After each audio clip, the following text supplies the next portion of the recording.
Assalamualaikum, friends, Datuk, and Tan Sri. Ladies and gentlemen, today I'm going to bring you guys through my personal journey through the Noble Qur'an, Surah al-Mukminun, Surah 23, ayat 1 to ayat 11. I attended a glittering marriage reception last night of one of our up-and-coming cabinet member, rubbing shoulders with people within the corridor of power from both sides of the divides, captains and villains of industry and society, shakers and movers of society. They came in various shape and size, all resplendent in the baju Melayus and glistening songket Terengganu and Kelantan, all brightly coloured, personalized, expensive batiks. We shared as usual on this occasion empty talks, anecdotes and social niceties, everyone at their level best, avoiding prevailing issues that divide, keeping to the narrow confine of political correctness. We shared as usual on this occasion empty talks, anecdotes and social niceties. What suddenly struck me as funny is a stark realization that the common denominator and attitude of avoiding the truth of the matter seem to be the most important prerequisite, or to put it in French, the sine qua non of political correctness. Truth and biblical requirement are not important. Cari makan and the bread and butter stuff are. Not that I did not know this before, but having fresh conversation with some that night seemed to underline this observation further. I was, to put it mildly, a wee bit disturbed that night. The feeling that I'm now out of touch and alien is pretty disturbing. Am I getting too old?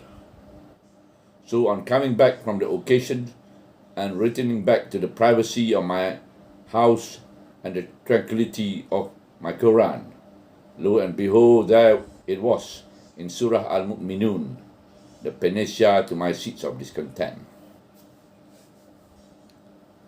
Successful indeed are the believers who are humble in their prayers and who shun vain conversation and who are payers of the poor due and who guards their modesty, save from their wives or the slave that their right hand possess, for then they are not blameworthy.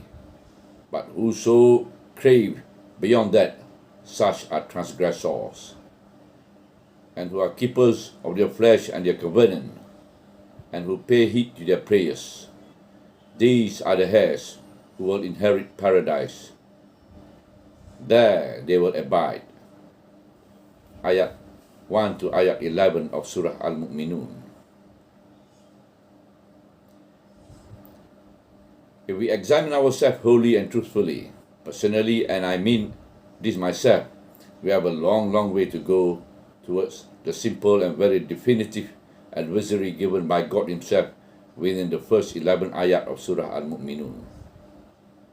Be humble with our prayer, with our salat, put our hearts wholly to it, reading the ayats and the dua with full comprehension and 100% attention. Be serious. No wasting of time is vain, non-meaningful activities and conversation and arguments. Pay the zakat and be mindful of the poor and down and out. Guard our private parts, be chaste and truthful to our wife or wives, and vice versa. Be sincere and truthful to our business partner. When we have an agreement, stick to it. Do not cheat. And understand and pay heed to our prayer.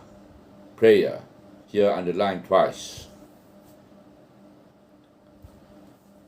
All of us salat minimum 5 times a day, but our salat has never liberated us or lifted us beyond the ordinary. That we have to ask ourselves as to the reason why. The Shahadah, there is no God but God, we say minimum 9 times a day. It is a very liberating statement which even the greatest and the most powerful individual on earth in the history of man. The Pharaoh, even the greatest and the most powerful individual on earth in the history of man, that is the Pharaoh, learned to his utter dismay when faced with Moses.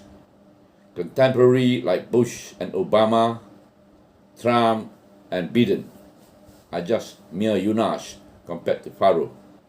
He was so powerful, he even finally believed in his heart of heart that he was God himself. Part of understanding our prayer and paying heed to it is the realization that we are here to do good, to follow his advisory and advise people to be good, to be Muslim, to embrace Islam.